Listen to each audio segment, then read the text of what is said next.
What's going on, family? Black Phoenix checking in. I was asked how do it looks with the bottle standing up. I'm gonna have a chain going around here at the top and one down there too, so it can double brace itself. And this one right here I have one, but the goal was to make it where it can be able to slide, you know, so you can be able to slide it.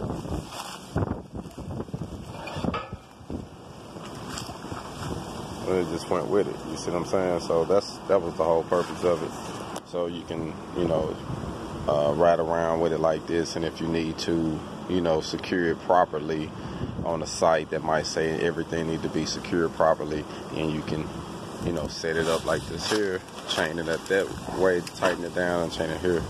So I haven't did no more to it since the last time I posted it. My goal is to finish it this weekend. So I was just out here messing around because I was asked to show how it looks when you move the bottles in. So that's why I did that. All right.